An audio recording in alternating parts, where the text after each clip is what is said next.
Hello, everybody, and welcome to a new episode of UKVersus. Richard has only just gotten back from his pre-release, so you're stuck with me for a little bit while he sorts out his folder and runs off to the toilet. As soon as he's back, I will unmute him, but we'll hopefully get his video up. But today, as you can tell from the very special UKVersus opening link, we're going to be talking about the new acquisition for the game from UVS. Going over a little bit more of the news, talk about pre-releases, and then going into the Jet Burn tier listings. This will be based on our own personal opinions. However, I think there's one character that's going straight into S tier, and I do not think Richard is going to argue with me on that. But it's great to see everyone here. We did our box opening on Friday, and hopefully once my case arrives, I will be streaming that one as well. It was really, really good. Richard is back. Oh, 1 second, you're still on mute. Right, now you go.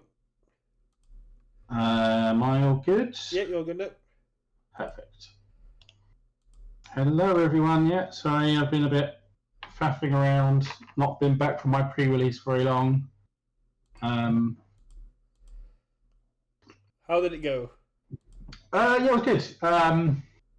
I played Asui, who seems very, very good. Won my first 2 rounds. The first time was an Asui Mirror, and won that one. The second one was against Deku, and won that. And then third round was against Hood, and we drew in the end. I feel like all evening I just checked and cycled all of my attacks. Because actually Asui just goes through so many cards. Yeah. So yeah, but no, she was a lot of fun. I had what I thought was a reasonable deck. Like I didn't have any of the echo attacks. I had one spider. I had Haunting of Hitoshi Shinzo, which is just really cool.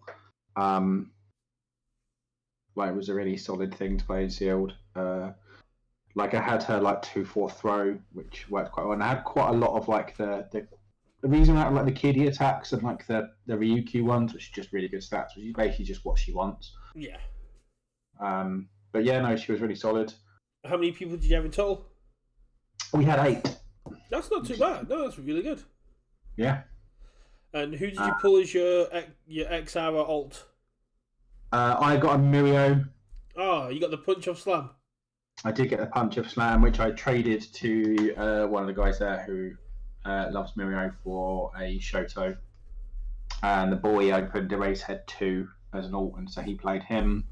That's fair. That's what. And then we got, and then we ended up just buying a couple of other pre-release packs, and because there were spare ones, and then got another Mirio. So I've actually got another Nejire. No, that's really good. I did get an extra rabbit kick, which was nice. Oh, nice.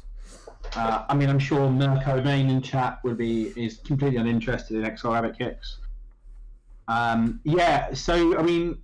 Obviously I have to go through how I felt about how the cards are now, having seen them in person. And obviously I guess you can as well, Brett, because obviously you did the pack opening.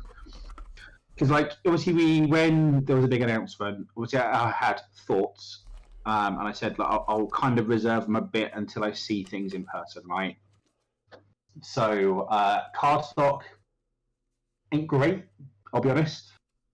It feels a bit lighter than the old stuff. It feels a bit lighter and less sturdy in terms of more like to be damaged, on the cardstock, in terms of getting kinks in it or scratches and things like that. And wear, I think they'll wear, especially if you're not using sleeves, I think they'll wear a lot worse than they would have done in the old cardstock.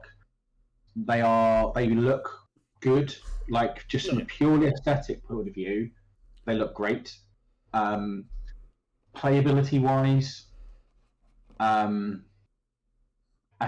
think it's the same issues we had before, right? the legibility and the playability has taken a backseat to the looks. So like literally one of my locals who knows how Miracle Main. They're a lot closer to the Nationals promos than they are to the Gen Con ones, and even the non-foils. They're not it's not even as bad as the Gen Con ones, but they are certainly flimsier. So there's a one that combos with a high block. I think it's a Backo card that combos with a high block, and then you get to discard 2 cards, draw 2 cards, burn 2. Well, it might be an Endeavor card, I can't remember. I think so. On my local, like, how does combo enhance work? Like, how do I combo with discard 2? And I could understand what he was on about. And I'm like, yeah, you just have to combo it with the high block. And then it turned out later that he completely didn't see the traits bar, and where it says combo. He hadn't seen that at the bottom. It said combo high block. Yeah, and like it's not obvious, right? And there's other cards that are not obvious, whether they're actions or assets or whatever. And like certainly one of my locals like has a lot of trouble. Like his eyesight isn't great, so there's a lot of trouble with like colorblindness and like. I've done it with League Handler. I completely forgot League Handler was a unique because it's just not at the top of the card. So I was cracked play the card. I'm just sort of talking aside from the QA issues, right? Yeah. There's obviously a bunch of QA issues. No. That's not what I'm about. I'm on about just the key. I forgot the key word was at the bottom. So I completely overlooked it. But yeah. Well, on League Handler, it's not blue when it should be blue, right? Yeah. Like the QA issues aside, like I say, that I think they look really cool. They look really good. I think they've taken a real hit in playability and usability, especially for people that maybe have struggles in those areas anyway, like whether there's eyesight issues or that's color blindness, whether that might be things like and just things being jarring, right? So certainly I know some of my locals found that a bit of a struggle. Like I said, they look really good. They look awesome, and in terms of like the text on the cards and how they play, I really enjoy playing the cards. And from a limited perspective, actually, this set was a lot of fun. Like I think having those key attacks added a lot to the sort of experience, and it felt like a really fun sealed. Oh yeah, from what I've heard from everyone, the sealed games were really good. All the cards sort of gelled well. As Miracle Maid pointed out, there is a bit of an issue with the SRs. You've got like Shoto's SR and you've got Hawks' SR, which are the most attack-looking actions in the world. Yeah, and that's it, right? And it's like, I understand, and I don't know whether this is just a purely to get more collectors interested in stuff like that. I don't know. But yeah, there's definitely been I think it's too far in terms of like the looks over the actual how they play, and they've lost sight a little. It feels like they lost sight a little bit that it's actually a game. That said, they look great. I think there's obviously been QA issues. Yeah. I think the card stock isn't great. There's obviously been the things like the miscuts. Obviously, there's typos and things like that. Yeah, but typos can't be helped. Well, you can. You proofread them. Well, human error is to exist, but the amount of human error that's happened is... Yeah. It feels like, again, like, you get the odd one or two generally, and it's like fine, but there just feels to be a lot of them this set, right? So I think... I feel really bad for the guy that's opened the Hawks Chrome that has immediately started to peel at the bottom. Yeah, I don't know whether that's a case of he's damaged that himself or whether it's the card itself. Yeah, losing. You'd expect Chromes to be a bit more sturdy.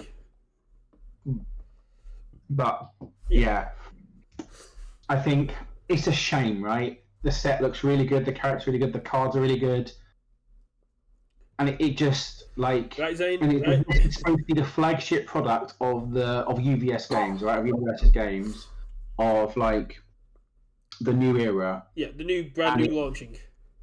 It's really horrible that there's this stuff sort of shooting themselves, where it feels like they're shooting themselves in the foot, right? with this only product, and there's all these things kind of keeping it back, or that it should be all excitement and all hype, and it's like, like there's this stuff kind of just as a bit of a downer. Yeah. The other big news was, as we saw with the transition, with the brand new opening screen for today only, is UVS has partnered with Kodashi, if I'm saying that correctly. I can't remember. I think it's. I think it's pronunciation. Kodansha, I think. Kodansha, a massive manga publisher within the US, and Zane flexing in chat because he was playing fully chromed out Vast Hybrid Chimera Krakens and Nats. But yeah, one of the next sets coming next year will be Attack on Titan, and to you that means absolutely nothing, not being like a major anime head. No, I'm aware of his existence, right? I was aware Attack on Titan was a thing, but I didn't really know what it was. Right? The majority of people, including myself, had the reaction that I put into the GIF of Attack on Titan is good for the game because it is such a big fan base. It has got such a cult following. It's just had its finale. It is absolutely huge. It was an absolute masterpiece. The first season itself is an absolute masterpiece of the way it subverted expectations. I dropped off as soon as it started getting a little bit culty and a little bit far-righty. And I know some of the fans...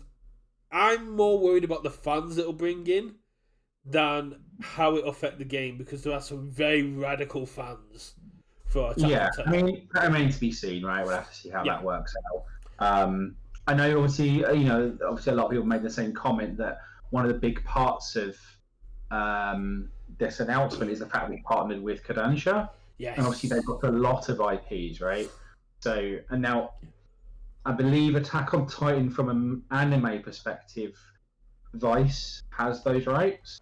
So obviously this is like a way of going underneath that and getting like the manga rights. And they can do obviously their own art and stuff like that. And yeah, I was chatting to a few people. I asked a few people about it, and Akira, Sailor Moon, Blue Lock were some of the big ones that came out. The fact that they've got the triple threat for me is amazing. They've got Eden Zero, Fairy Tail, and Rave Master, which are all the same author, which makes sense to got them all. But they're also kind of like a cross-connected multiverse. And if Fairy Tail is really, really good, it gets compared to One Piece a lot because some of the scenes are literally one-for-one shot remakes of One Piece. But don't get me started on that one because that's the whole thing. But I think is it Card Captor Sakura? Card Captor Sakura is on there as well. But yeah, there's obviously a whole bunch. So that opens a whole load of pathways. I think it's good. They're continuing for good for the game. They're continuing down the path of anime stuff rather than fighting it.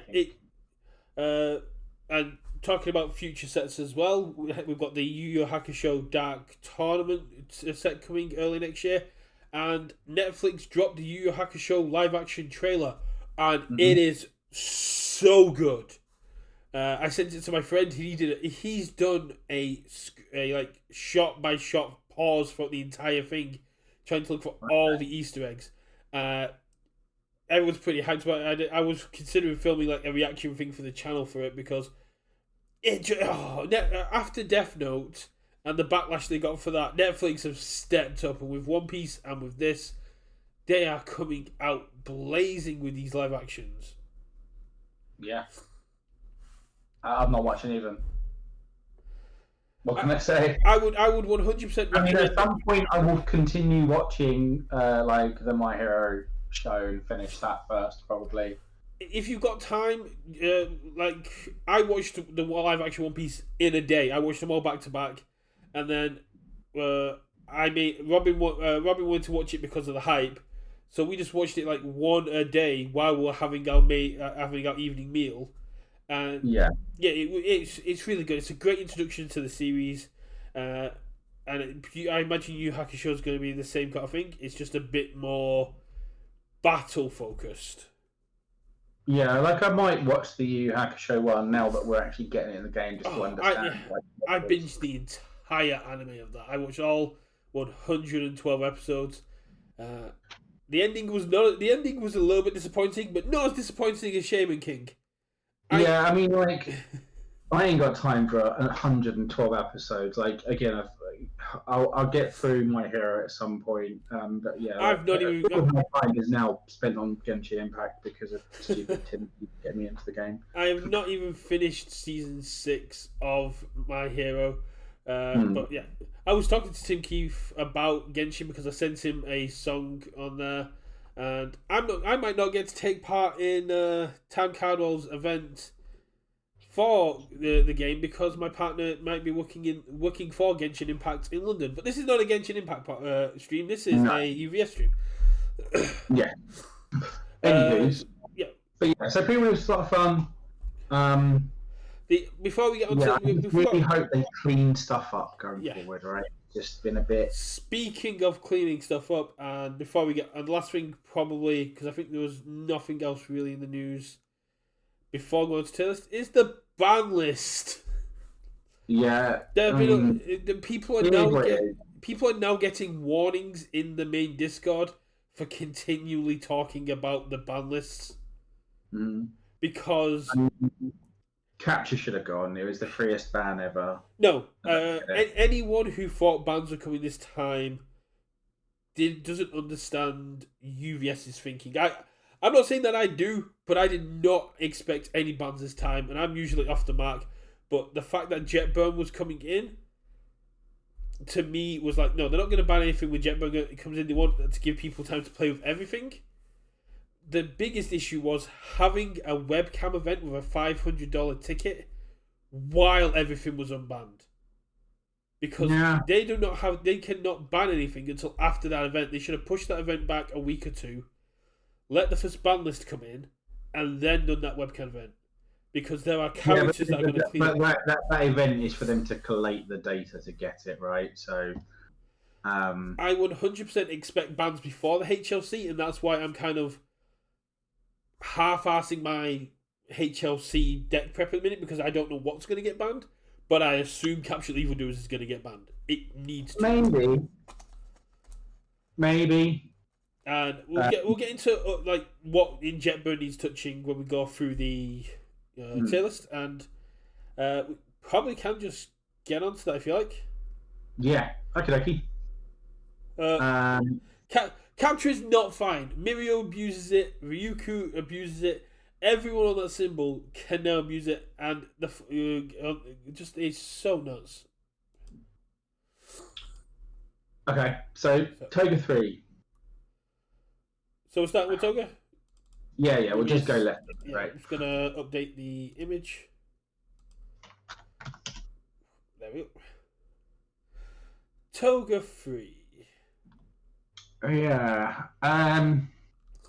Weapons aren't good. There's a lot of weapons in the set, though.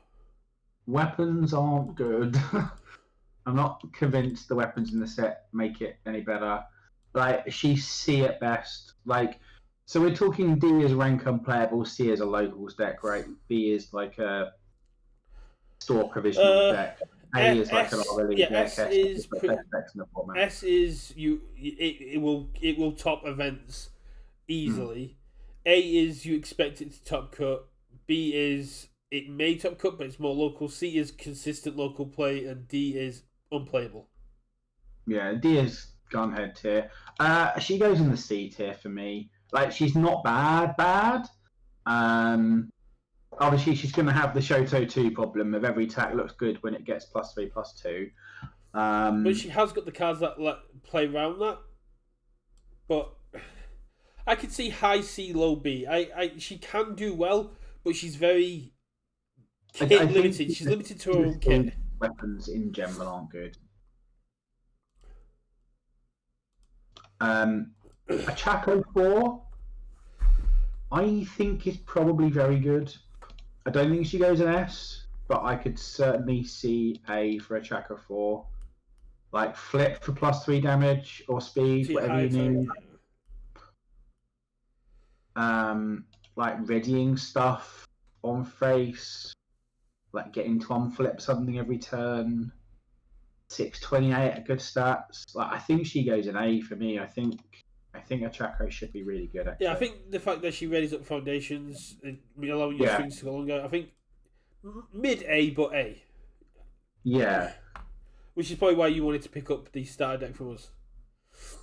No, I think it's just got charge stuff, and I like being Giro, right? So might as well get it out of the way before Giro goes. Yeah. Best Genist. I should. I should have done Ochako. I'm falling behind. I'm too busy looking myself. I'm not a fan of Best Genist. He doesn't he just gets +2 or -2 on the second attack to draw a card. Doesn't really do stats. It has the Shoto 2 problem. Well, no, it's even worse. It's just it's a bit of defensive stats. Again, for me, it probably goes in the C tier. As a 7-hander, I'm not interested in playing the Best Genist. Yeah. Nothing about him. As a 7-hander, it feels really bad because you've not got that much defense on face. Well, I don't think he's necessarily bad, but he's just, I think he goes in C for me. I mean, he might be a B, but for me, I think Dabby 3 goes in B. Forgetting Shigaraki 3 is a thing for this tier list, I think he solidly goes in B. If Shigaraki 3 wasn't a thing, he'd have a lot more. Yeah. I mean, I want to play. I'd be more interested in playing Dabby 3 than the other two. Yeah. The fact is, burn damage can kill. Yeah. Can put people in tight spots. It gets around Eri. It gets around a lot of people's defensive marks. Yeah, I mean, I'd say he's probably a low B for me. Low to mid B. Again, if it wasn't for Shigaraki 3, people would be a lot more hyped on here, but his kit just goes much better into Shigaraki 3. Yeah. Endeavour goes above Ochako in A. Does he? I don't think so. I think if he goes in A, I mean, I think he's just high B for me. He's not that exciting. He's cool. But sure, you had +2 speed on it, but you could just play a Ochako 2 and do that and do more crazy stuff. +2 speed, +3 damage after you cycle. With him, you can cycle very quickly, and the ability to pick up any attack from remove. Yeah, I mean, basically, his defense is his big old booty. Yeah. I think if we're trying to look at this from a competitive standpoint, I think he is probably just a high B.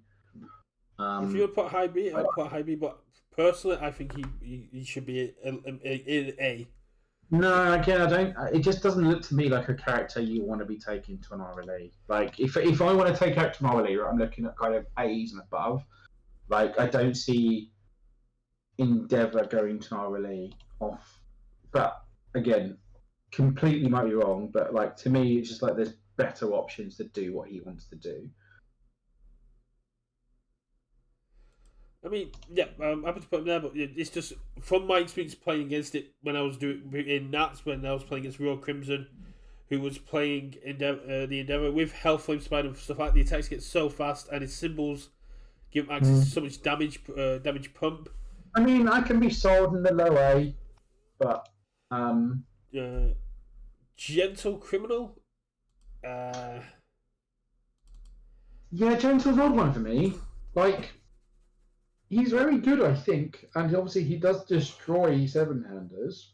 Yeah, he completely rinses getting damage. Then I think he's very good. Damage on face is his biggest issue. You have got things like Internet Sensation, which works so well with him, and then you have got things like Pillar Swing and Death Arm Wallops, which just go so well into him.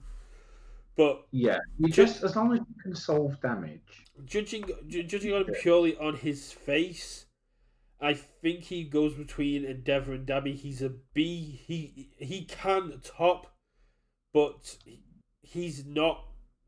Yeah, He needs to. He's got the midnight issue. You need to solve that problem, and where Midnight can draw on face and has the ability the ability defensively as well. The speed is only a plus. The check hacks are really good, but then you've also got things like repeated smash, which are still in the meta, which completely turns him off defensively. Yeah, I mean, I'd say B is probably fine for him. You might change with bans and things as they come in, and he is very, very good. I've got a video coming of him where I play him on Chaos, but I think he's a lot more fun than he is competitive.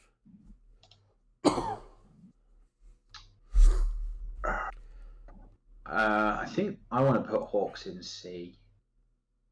I don't rate him at all. Again, top of C, middle of C, bottom of C. I think he probably just goes at the top of C for me for Hawks. Like, if you don't see your feathers early, like, what are you doing? I think he has potential to grow to be an A, but I think he's going to be one of those characters. Like you see the rogue decks that happen at nationals where you had the coders and the alpha ones and the bombites. It's going to be someone who gets a lot of practice in with him, gets to understand his niche interactions very carefully, and I think if he had the eraser effect of starting with a Hawk's feather in the discard, he'd be a lot stronger. Yeah, but yeah, I'm not into Hawks. Again, I'm happy to prove him wrong, but I'm not into him. I'd personally put him the bottom of B, but high C is pretty much the same thing. It's gonna think of him more as a spectrum than a column. But yeah, Hawks is one of those ones I want to do well. Yeah, I mean, he does. He does swap him and Dabby actually, and put like Dabby top of C and Hawks bottom of B. You want Hawks topping Dabby. I don't know how that feels. I don't know how I feel about Hawks topping Dabby. I mean, I've always thought Dabby was a bottom. I think the fact that Hawks can do minus speed, as what his chat is saying, is that he has got a bit more defensive. Does make sense there. Yeah, I think I'm more happy with that. Like, yeah, with Hawks bottom of B and Dabby top of C. Hood. So I didn't rate Hood at all, like just on face. And then obviously I played against him in the pre-release. Yeah. And that bottom response is a lot more annoying than I gave it credit for. When you don't have access to all the stun hate of the meta, though, it does feel apart. When you think about all the stun hate that's in the meta at the minute, that bottom response drops a lot. Yeah, I mean, it's not actually stun, right? And obviously, it's just very easy to power through that. Yeah. But if like Hood is great, like no, in sealed he's absolute bomb. But I'm thinking if I'm staring on a customer who's got 2, it can't be fixed down, and they go, okay, you take damage, you go, oh, cool. I can draw 1 and let them build 2. Yeah, I mean, he probably goes in C. I think if you want to do his things, you probably just play original Nomu. If it was a sealed tier list, he'd be a lot higher. But looking at all 6 sets in standard, he's If it was you may commit a foundation, brilliant. But the fact you have to commit a foundation on top, the fact your rival gets to commit, they get to utilize a lot of stuff there.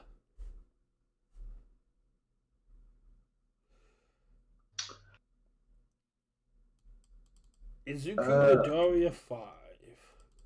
Yeah. So he just plays charges. And if you're just playing charges, why aren't you playing Jiro? He's sort of my feeling with him. Well, because Jiro's going to rotate out very soon. Sure, but we're just looking at it in the bubble that is now, right? Yeah. I think he's good, don't get me wrong. Like, plus VSP plus 1 damage is a very good amount of stats.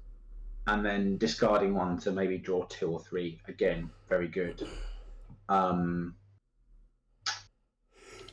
probably put him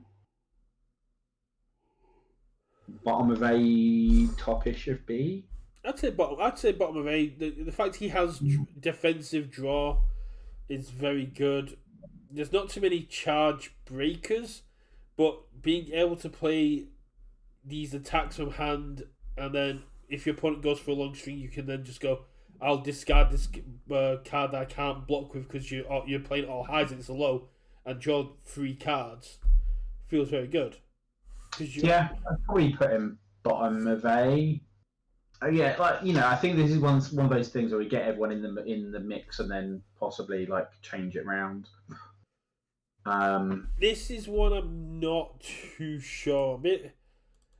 Bakugo 4 feels very powerful when you read him.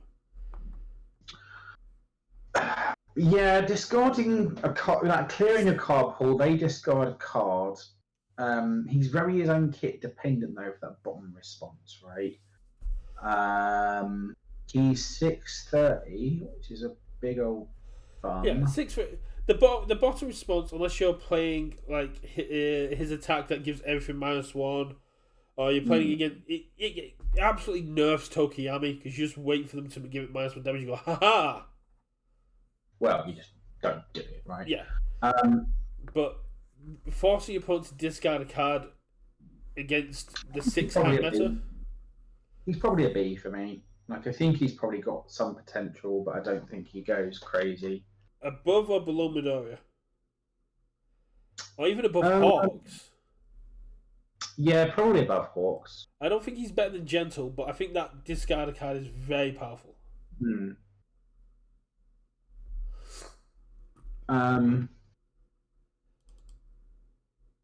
Jiro 2. Jiro 2 is just built for I'm a Hero 2.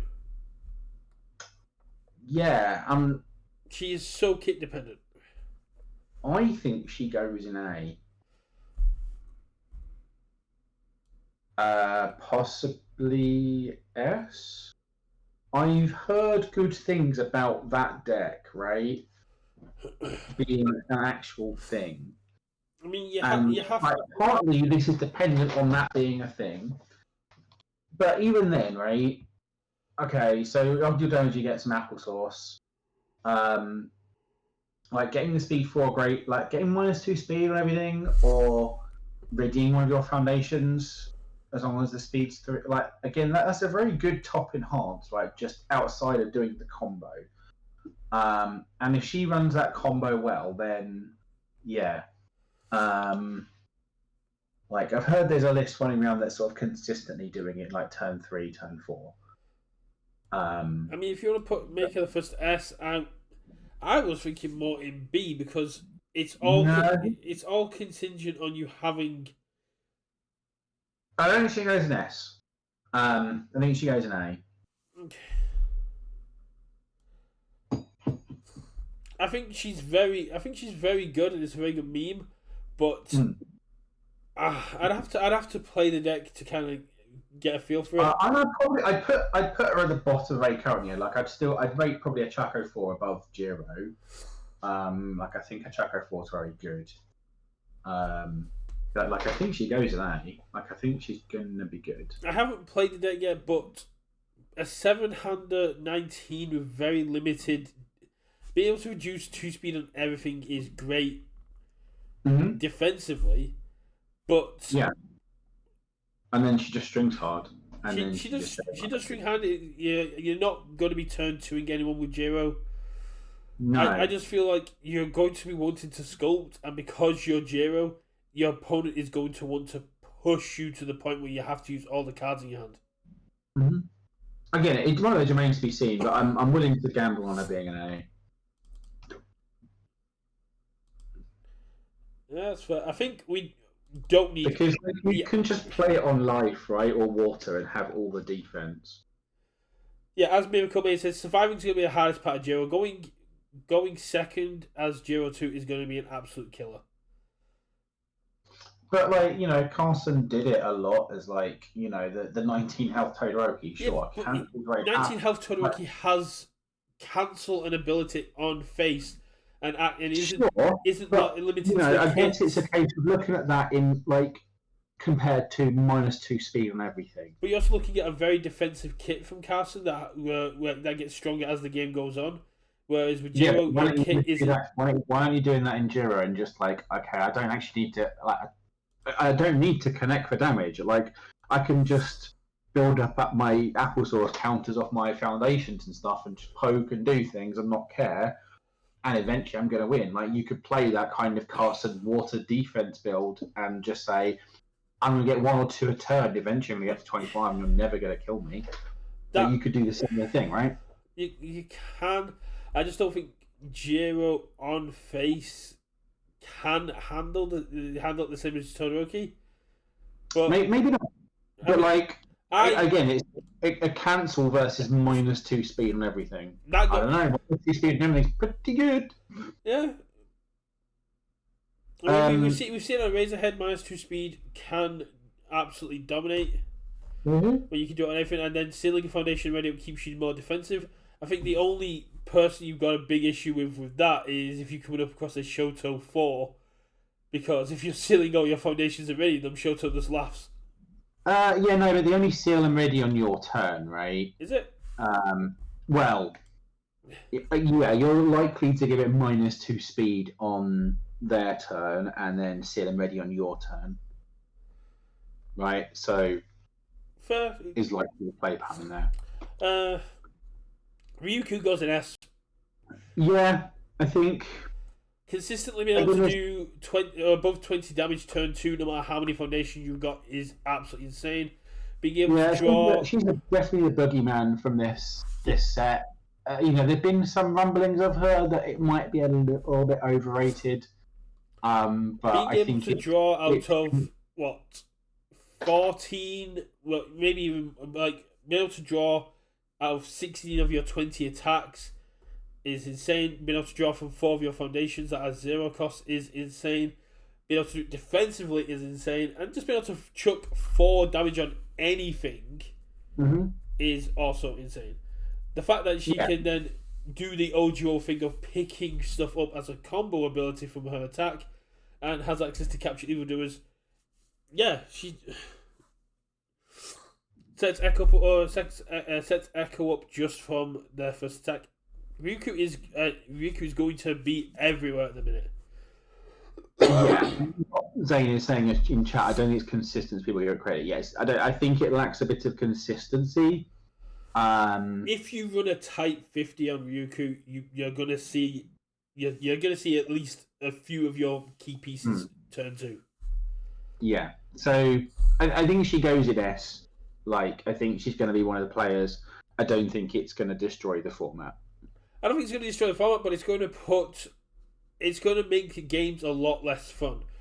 It's going to be the Tokiyami sort of thing, but where Ryukyu can overextend because it's very hard to do 28 in a single turn, apart from for a few characters.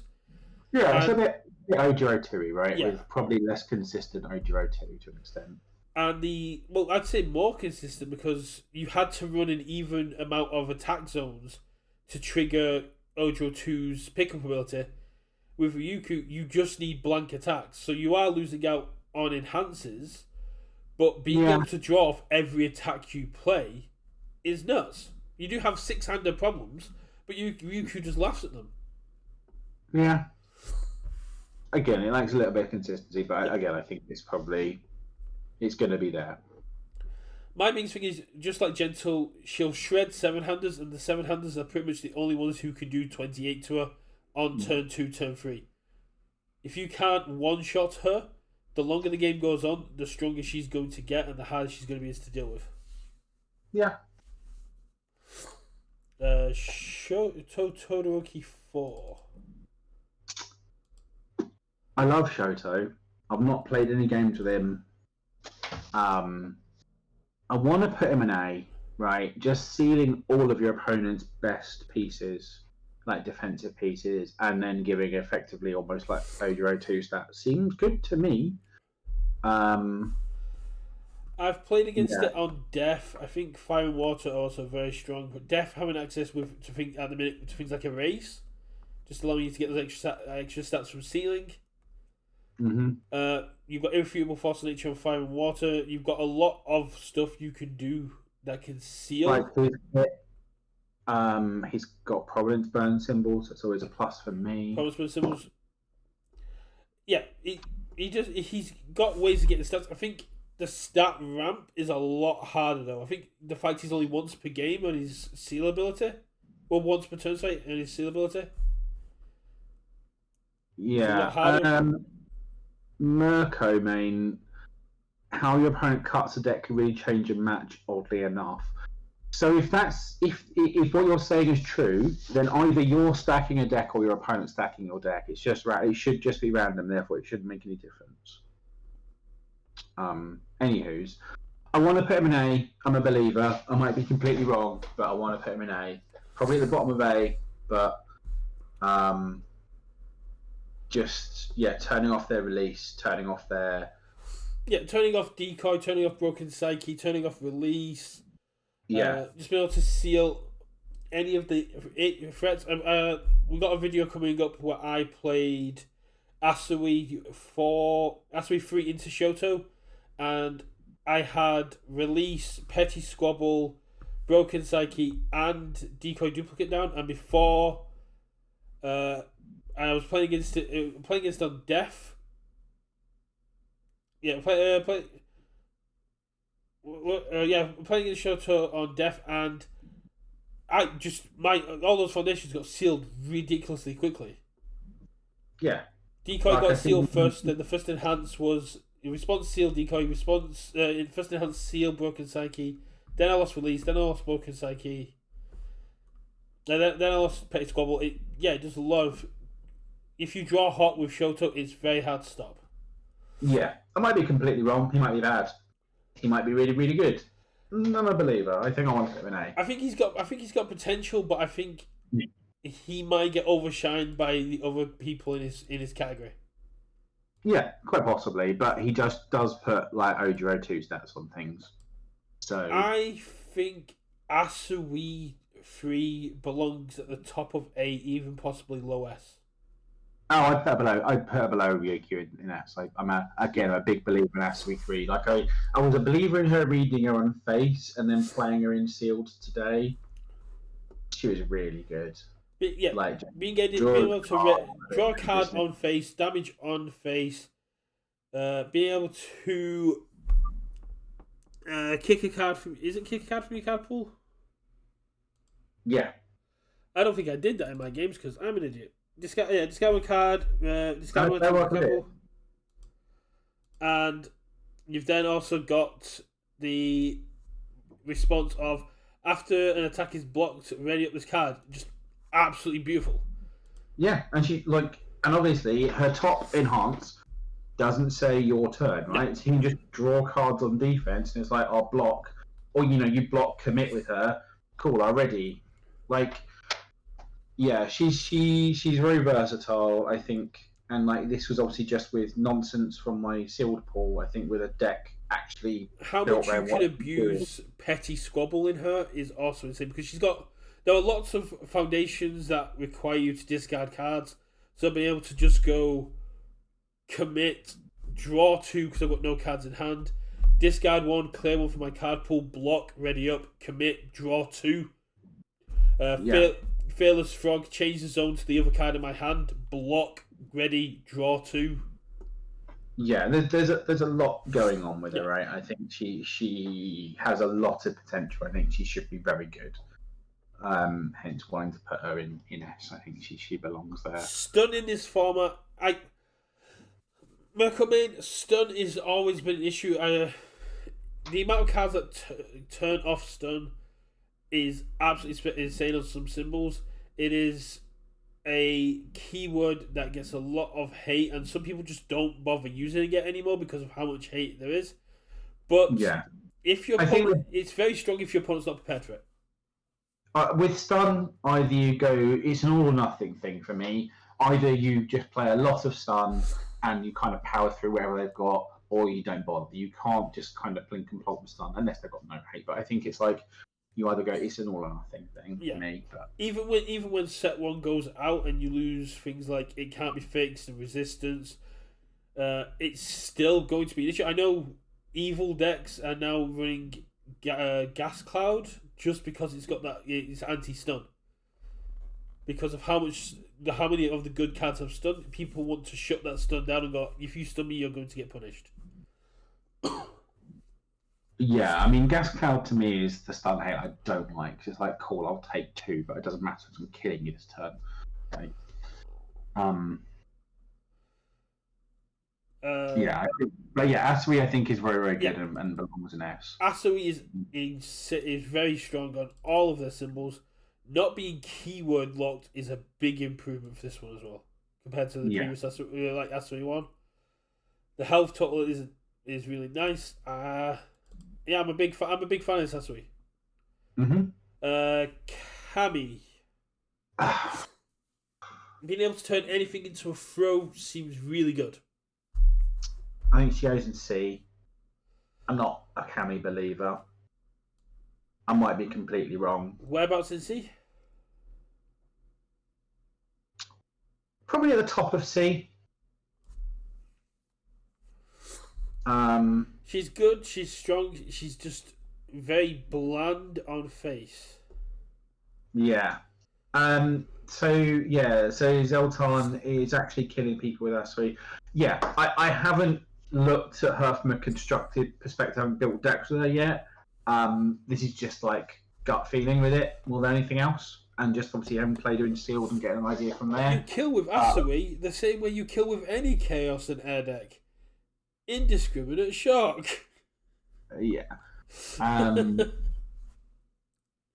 Yeah, I haven't looked at like what cards you're playing with to kill with her, like whether it's like tongue whip type things or other sort of stuff. But given you've got things like I'm a believer anyway. Going off the symbols that she has on Chaos, you've got things like the deadlock on basic training for speed. You've got easily excited for speed. You've got feeling cute for speed.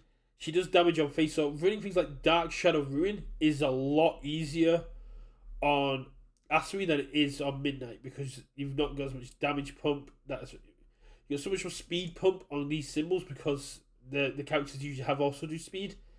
Having a character that just has pure damage on face is really good, and you get access to the draw power. Asui also chains Meteor Shower insanely well. Being able to go like Meteor Shower into Manifest, pick up the Meteor Shower, draw a card, pick up the Meteor Shower. She chains Meteor Shower loops. I'm not really quite mentally evaluated Frog Hop yet, or whatever her ultra rare. How good that card is, I don't know. Frog Hop's gonna be good once Meteor Shower's out, but at the minute, Frigid Heatwave and Meteor Shower just fit so nicely into this deck. Yeah, I think it's one of those ones where it's not an obvious puzzle to solve, right? Yeah. Whereas Ryuku is a fairly obvious puzzle to solve. I think there's a lot of finesse you can go to with Asui 3. Frog Hop with Agile Drop is pretty sick, yes. Exactly. Because you're drawing so many cards, the Agile Drop can do some really good work. She's so... The thing with Asui that puts her into S is how versatile she is. On every single one of her symbols, she will find good, consistent cards that will do good, consistent things. Yeah. With Kami, well, I could be sold on putting her in the same area as like Hawks and Midoriya, but I don't know. I think the thing with Hawks and Midoriya is you have a bit more control over your opponent's turn. You got the 1 per enhanced step. You've also got the guaranteed block mod with Hawks. With Izuku, you've got that guaranteed ability to draw as long as you've got charges. With Kami, you need to have the taunt to get the half damage, but you can't give taunt like Monoma. And the commit one foundation to effectively make something a throw, right? But obviously you're just committing a resource to do that. Yeah. I don't know. I'm not a believer. I think she goes in C. I think it'll be a there'll be some old heads and some new players that absolutely love Cammy, because Cammy is a fan favorite because of how she speaks. She speaks a bit like a roadman, and that's quite a unique thing for Americans and Europeans. I just find her a bit annoying in honesty. Yeah, I don't even know if I've got to her in the show. But well, the Cammy you'll get up to is no. Let's not get into that. But yes, I think she's very, very good, and she'll have a lot of fans because waifu tax. I just don't think she's good enough to take the spots of the people above her. No. Lord Raptor, aka Edshot. Edshot probably goes just below a Chaco 4. I think he's going to be good, right? They got a lot of support. I think the new Plus Ultra card for the Lurkers is fairly cracked. I think if Titan Cliff allowed him to get free reviews, he'd be in S, because that's. I don't necessarily need to go so hard on the Lurker stuff with Edshot, right? No. You just want the buffs. But being able to review in your opponent's turn and give all your foundations -1 difficulty to block with, it seems really good. Yeah, there's a lot going on with Edshot. I think he'll be good. Again, it's a puzzle to solve. I don't know what that puzzle is, but I think the puzzle is play Lurker stuff and make your attack. It's kind of the Shoto 4 issue, but you've got more control because every time you review, you get a +1/+1 rather than 2 sealed. I think he's going to be absolutely insane. Yeah. Yeah, as Jay says, ply your body into good punches is really, really good. And it makes me glad that repeated smash is not a good card, because being able to use Kamui, if Kamui was good as well, using Kamui's number 7 foundation, because it repeatedly would be so annoying.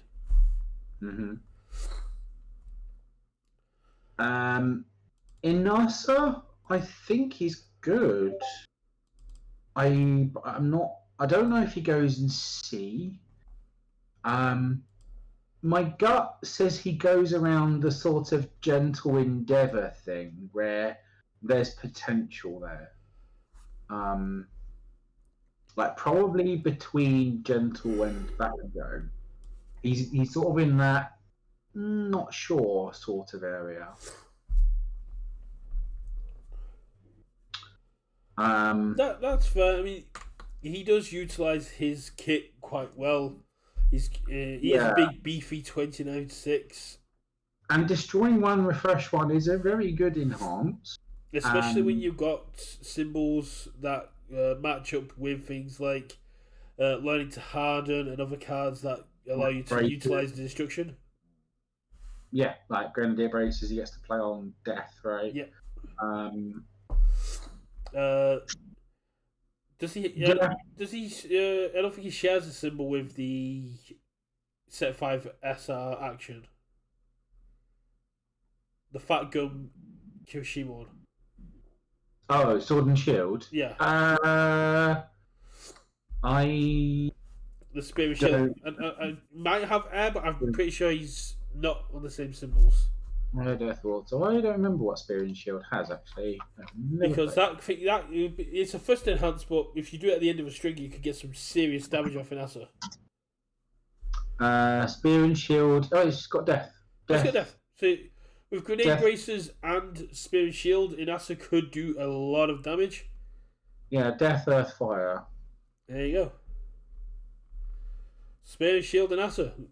But the thing is, he's got a max 4, right? So, but yeah, he probably does get to use that card with a straight face.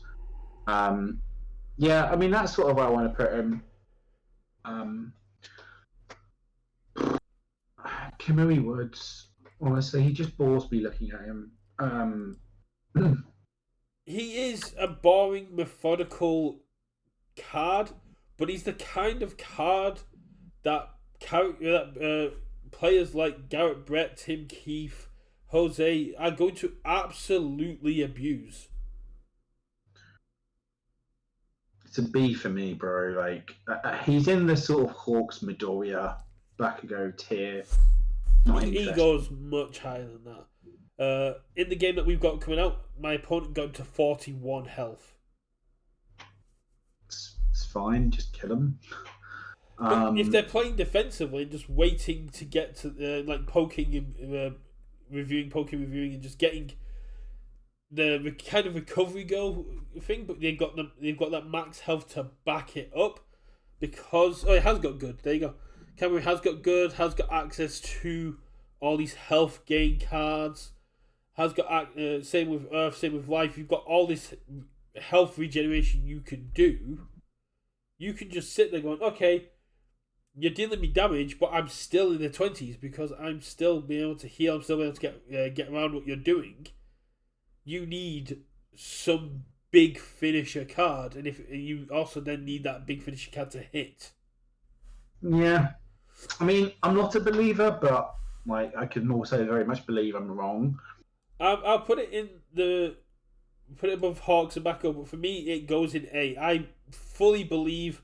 Well, like you also get to say on this tier list, Brett. If you believe me, I'm doing my say from here. The final evidence will be all against you. I'm saying right here, I fully expect Jose, Garrett Brett, Tim Keefe, all the old heads that play these super aggressive or super defensive or mid tier decks. I'm throwing Jose in there because Kamui is like his guy, but I could see Garrett Brett easily breaking Kamui. And I might also just be like biased because I've been working on the triple threat stuff, and Kamui seems insane in triple threat. Yeah, I mean, yeah, I'm just not a believer. Speaking of needing to be a believer, we have the big booty princess herself, Mount Lady. Yeah, I think she probably goes in C, doesn't she? She's got a lot of health. She's got a lot of booty to get through. Yeah, I mean, ignoring the 10. But the trouble is, it's like, sure, you get to do the remove 10, the attack becomes unblockable. There's plenty of resets or aborts in this format, right? And what does she do other than that, other than have 30 health, right? Yeah. You get to review 3 and then you get 3 and you get +3 damage and everything. You can get there quite quickly with things like Titan Cliff because she does get one for each card that's reviewed, so she can get there quite quickly. I still think if I'm doing things like that, I'd rather play like Edge Shot or something else. I think she goes probably below Cammy in C for me. I think she's got a lot more potential because she's a gatekeep, and she also has that once she gets to 5, she gets to commit 1 for every attack as well. Which getting to 5 is very, very easy for her. 10 is a perk, but 5 is kind of where you want to be sitting pretty. Yeah, I'm not a huge believer in Mount Lady. And we've got Mirko. I think Mirko's probably pretty good, you know. I know obviously people are going to be simping and, you know, whatever, they can do what they want over. My issue is... I'm not going to think shame. My issue with Mirko is, at the minute, everything Mirko is wanting to do, Mina 2 does better. Possibly like Bakugo 1, right? Well, you're flipping stuff to keep it down, so Bakugo 1 is not as good, but it's kind of like... Well, I sort of keep with this kind of clean card pool, right? The fact that Mina 2... Mirko gets you to flip 1, you get the additional damage, but the fact that you're still playing on progressive means that it's still getting harder. With me, all her kit having chaos means Mina 2 just gets to use it better. Yeah, probably. Rabbit Kick is... Yeah, you get to flip 1 and you can put cool extra damage. Assault Dust I can't remember if Assault Dust can be played, but in Mina 2 is just insane as well. Yeah. The only issue is with Rabbit Kick not being arranged. Mina 2 doesn't get the benefit of it, but it just lets you set up earlier ones. It also means that they're more likely to take a Rabbit Kick from Mina 2 than Mirko because they know the other stuff's going to be becoming bigger.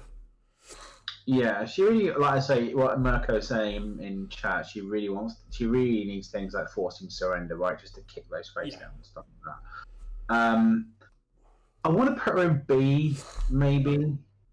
Again, in the sort of, I'm not really sure what this is doing, but kind of Kemery Hawks, probably maybe at the bottom of B, actually. But B, yeah. I think Mirko's really, really good. She's just very kit dependent, and it's one of those, as Andrew and other people have put during like our nationals and stuff. She's a do the thing deck, and if she can't do the thing, she loses. Yeah. She wants to be flipping. She wants to be kicking stuff from a card pool. She wants to be utilizing those abilities, and with things like Death, Stun Grenade in Mirko could be very, very good because you then flip something, kick it, flip something, kick it, flip something, kick it. But I don't think with the kit she has now, the fact that it's so smash, she's not got a dedicated kit. It's a lot harder. She's got a foundation in the main set, she's got an attack in the main set, and she's got herself in plus ultra. I think she's really cool, and I'm really glad she's got such a good card. I just think because of her symbol choices, two of which match Mina 2. Mina 2 does what are her symbols? Fire, death, chaos. Yeah. Mina 2 has water, death, chaos. Doesn't share symbols with borrowed goods. Yeah. But borrowed goods would be very good as well. But again, if she shared symbols with borrowed good, Mina 2 would play it better. Probably. That's the issue. Yeah. If she had Void to get more kicks, if she had more symbols disparaging from Mina 2, but Mirko's fallen into the Dabby free trap of there's a character that exists that uses their kit much better than them at the minute. No, we only got 5 new kicks. Honestly, they need to print more good kicks. Yeah. Or like playable kicks. I really want I like kick as a keyword and what it does, but her foundation is really, really good. I expect her foundation to see a lot of play. I know his weekly mention, Mark Hardiman, was excited because it's a spiritual reprint of a card he made one of in each of his decks. But this is not to take away from Mirko. I think Mirko is very, very good. I just think Mina 2 does what she's doing better. Same as Dabby.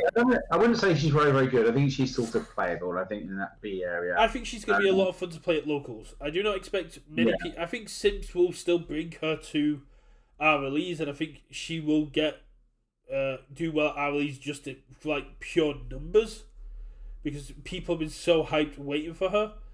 But I do not expect her to walk away with any event wins with the kits we have at the minute. Yeah. So just looking at this list, is there anything there you're unhappy about? The only thing for me is the placement of Kamui. I think Kamui deserves at least an A spot. I think people are going to break him. But apart from that, I think that's pretty much how I put it as well. Yeah, I mean, the only thing I'm thinking is maybe moving a Chaco up below Asui and maybe Endeavour up below or before Shoto would be the only thing. Endeavour definitely should be up there. I think Ochako deserves top of A. While Jiro's still a thing, top of A is where Jiro goes. Yeah. Because, like, you're saying, if you're playing charges on these symbols, why aren't you playing Jiro? Arguably. But yeah. It also locks you into pure highs, and being locked into one pure symbol makes you a lot easier to predict. Sure. I mean, you don't necessarily have to do it, but like you will probably want to play Falling Skies, right? So you're probably mono highs or thereabouts. But like she doesn't have to play just charges, right? She just has to play highs. As Mirko Main says, yeah, Mirko's playable and that's enough. Yeah, Mirko is a lot more playable than she could have been a lot worse. I think they've balanced her really well. I think when we get Mirko 2 in possibly set 9. That one deserves to be OP. What Mirko went through at the hospital, she deserves to be a 7-hander with all the stat damage with all the speed and stat damage on face. She deserves to break the game for a month for what that happened in that hospital. But yeah, I'm just like looking at it and like, is there anything that really deserves to be in D? Like, I mean, that's like, and I don't think there necessarily is. There's stuff I would put in D I'm just not interested in this character at all. But from a sort of power level perspective, the only one I could possibly consider putting in D is Best Genist. There's probably something to Best Genist. It doesn't. Is there anything that Best Genist does with ranged attacks that Asui 1 doesn't do better? That Sonai doesn't do better? Yeah, again, I'm not really into it. I mean, let's just put Best Genist in D because fuck Best Genist. I've got no interest in the guy at all. He's a good guy, and as All for One said, his quirk is very powerful, but it's the result of years of training, not because his actual quirk is powerful. And that best describes the deck. The deck can be very powerful, not because the character is powerful, but because you're going to work so hard on making that deck good and utilizing all the cards around his ability, that he will be good. But purely on face, he's not that good. Yeah, we need a hot take D, so we'll put Best Genist there, sure. Oh, if you want a hot take D, you put something like Bakugo in D. You just watch people go nuts. No, I mean I think there's possibly an argument for Dabby and Toga, but I think they're fine local ones. Dabby having unstoppable burn on face that can kill puts him in C. Personally, I put him in B just because being able to just consistently do 1 damage means that once your opponent gets low, they are worried about every bit of damage. Yeah, I think it's C is where he belongs. Essentially, it says half blocks do 1 additional damage on top of the 1 damage do rounding up. Yeah, I mean, I think I'm happy with that as it is. Yeah. I think this is good. Ryuku definitely belongs in S. I think even after Capture Evildoers gets banned, she'll only drop to bottom of S, top of A. She's still very, very good. She just becomes a lot less consistent after that goes. I think after that one trick pony thing goes, like if Capture gets banned, I think she probably drops to somewhere around B, right? Yeah. Like, there is a downside to playing. I mean, sure, all of our attacks do say draw a card, you may add a card to your momentum, right? Which is powerful. But not having all the like interesting like interaction enhances on stuff like is a thing. Like is a downside. But yeah.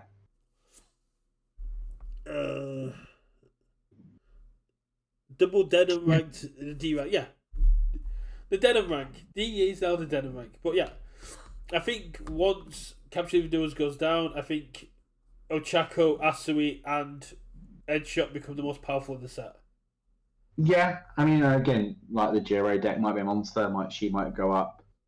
Like, it might be the Shoto 2, actually, Shoto 4 is actually just Shoto 2 in disguise and doesn't do anything, and so he moves down. You know, I think there's obviously a lot that can change here. I think Shoto 4 is going to be the Mina 2 of this set. When Mina 2 came out, I've been hyping Mina 2 up for a year and a half now. Everyone knows this. I played it in standard, and now it's become more relevant because of this. Shoto 4 is going to be the same thing. As more sealed cards that seal come out on his symbols, as we go into more, he's going to get more and more powerful, and he's going to get to the point where he just gets to abuse it. I mean, realistically, you just need to see one, right, on a turn. You get a free one. If you see one more, everything's getting +2/+2. That's more than enough stats. Yeah, you get +1 regardless. Then you need to be able to seal 2 things to get your next +1. Yeah, so you get spotted one for free, right? You just need to be able to see one. So you just need to see either one of his foundations or an irrefutable or one of his attacks, you know, any of that, and then you get in your +2/+2 and your Gucci. Yeah. So you see your irrefutable and the 2 best defensive pieces are blank. That's why things like Array, the death build caught me off guard because you don't get as much seal. but you do get access to quite a few people's stuff. And the Shoto Forte Raise was such out of left field, but so good. To be able to seal something, seal an asset, and just go, yeah, that asset does nothing. Or seal a foundation and go, yep, now I'm online, and it's only cost me 1. But being a 6-hander, having to use cards like that out of hand feels really bad. You want your attacks and your foundations doing everything. Yeah, but I think he's good, but I could see being entirely wrong from that. But yeah, I think this is currently off the current parallels where this all stands. Cool. Yeah. Well, I think probably a short one this evening. I don't have too much more to go on. You've just got back from pre-release Young and Minakad, and I've been with Flynn all weekend because I didn't get to pre-release. Mm-hmm. There was one actually an hour and a half away from me in Cardiff yesterday. I didn't find that out until afterwards. But no. So in UKVersus news, we were gonna wait on the Discord until we got to like 100 subs, but I got a message from some people asking if we'd be interested in streaming triple threat games. So I put a post in the UK group because they're the people that are going to be most likely to be able to play it. We are going to try and set up a weekly triple threat game with 3 people on a rotating thing. Broberg has been very nice yesterday to sit down with me and answer all my questions about the rules while I make a few changes and he has adopted my keyword of engaged over locked up into the official triple threat rules. So now when you engage, choose your rival that you're going to attack with, you're no longer locked up. You're now engaged with that character, which seems a lot cleaner. Okay. So Mirko says, "Will you guys do a kit ranking, although difficult for the lurkers?" I mean, this is roughly their kit ranking, right? I mean, we can do a UR. We can do like a UR list and stuff like that. But doing all 170 cards plus all the stuff that's in the stars, it seems a lot harder and take a lot longer. I mean, yeah, like I said, this is roughly a kit ranking, right? Because obviously, the kit that comes with the characters, especially with the ones in this set, go a long way to making those characters viable or not. So this is roughly the same thing from a certain perspective. Like, it's certainly, their kit goes into where I think they fit. Yeah, that's it. It's also one of the things that where you also take into account past characters and who does it best. Like, as much as Richard would want to put Dabby lower, I think if Shigaraki 3 didn't exist, Dabby would go higher. Maybe, I don't know. But Shigaraki, if we did like a new, like all 130 odd characters there are now, maybe even 140 based on what's going on, I think there's a lot of characters that jump up quite high. And a lot of characters that were D tier before, like Mina 2, now jump up into the B sort of tier. Yeah, there's a lot of change, right? So there's a and like rotation will come into things. And we also have to take into account the new keywords for all the characters. Yeah, so I guess that's the other news. Obviously, the sort of rules update for the set has gone out. So obviously, all the backdated characters have and the official spoiler. Now. Yeah, it's interesting. I mean, again, like I fully obviously they had the Gen Con promos, and then Bakugo had traits, and Midoriya didn't. And I thought, okay, this is maybe a kind of a cool flavor thing. This is sort of him before, like in the show before he's got to school, right? So he's not a 1A student yet. This is him kind of, but no, that was just an error, and he should have those traits. And I'm like, oh, come on, guys, it frustrates me when, like, again, it's the sort of 1 step forward, 2 steps back thing. Yeah, as Miracle Maid says, I think it's just UVS misremembered. I misremembered how events took place in the story. So for those, because Kurogiri was given the Nomu trait, and that hasn't happened yet. Where the cards fall, but like it's very it shows out, and they couldn't give it to him and then give it to him at a later date when he's a Nomu. That's So they could have said, actually, at this point, you don't know he's a Nomu, so we're not giving him the Nomu trait. now you see For those cards, right? that's a very good point, but it opens up a lot of questions with stuff that's coming down the line. So where the anime is now, you've got Shigaraki should technically be classed as a Nomu because he's officially he's artificially enhanced from what's happened in season 6. Even beyond that, you've got characters that we have in the game that where they are now. You've got heroes that are villains. You've got villains that are heroes. You've got spies, other Nomus, people who are artificially enhanced, and it's for me. Are they going to make these erratas like what's happened with Kurogiri a regular thing? Because, like you said, we did not know in season 1 or season 4 that Kurogiri was a Nomu. So if we go into the future and find out. Imagine if they'd done one for, say, like the Todoroki family, right? So they'd given all the Endeavours and all the Todoroki ones, and then obviously there would have been another spoiler, particularly, I won't say what it is, but there could have been another spoiler there for that one, like if they'd gone down that path.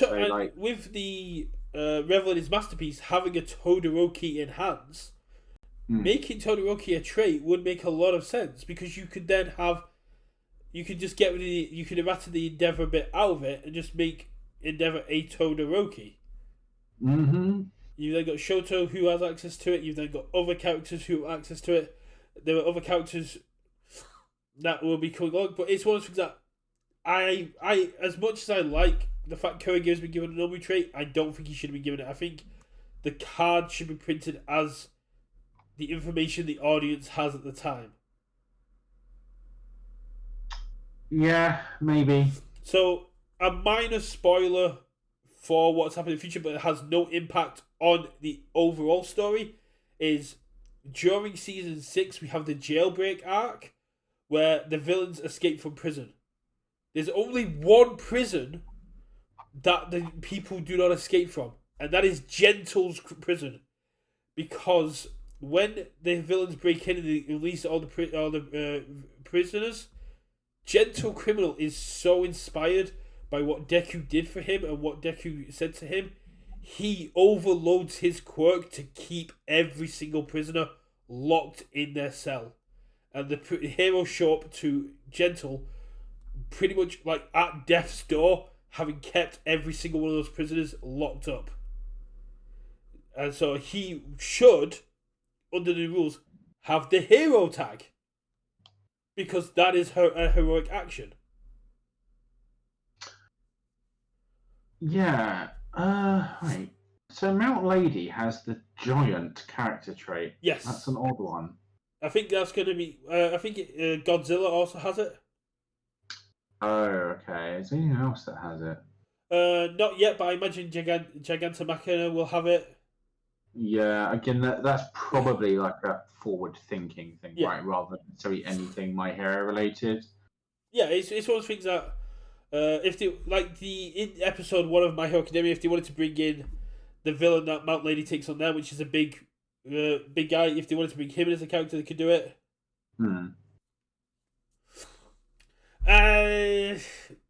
Mutant trait is on there, and that's also a spoiler in there, Mirko Main. That is a big spoiler. Shoji having the mutant trait is quite a big spoiler. But yeah, it's a shame. But anywho's, it's a shame that it's happened. It's not the biggest spoiler in the world. It's not like there is another character who is a Nomu, and I asked if that character will be getting the trait, and they went, we can't confirm anything, but most likely not, because of how big of a spoiler it is. But no, it's an interesting thing to see, and it's probably not going to be too relevant, because by the time those sets come out, those characters will most likely rotate out as well. Yeah. But with Spotlight being a thing and all sets, I'm interested to see if traits will update as they go along. I think it's unlikely they would backdate any extra ones on people after this kind of blanket update, but Yeah. I could be wrong. Yeah. It's a weird precedent to set, and it's very, very interesting to see. But I'm with you on that, but I don't think we'll see it coming out. I think it's just an oversight by misremembering when stuff happens. Because I personally thought that the trip to the prison where Eraserhead and Mike meet Kurigiri and find out who he is happened during the provisional license exams. I did not realise it happened after Class A versus Class 1B. But yeah, that's our tier list. That's our news. Yeah, you can wrap it up there.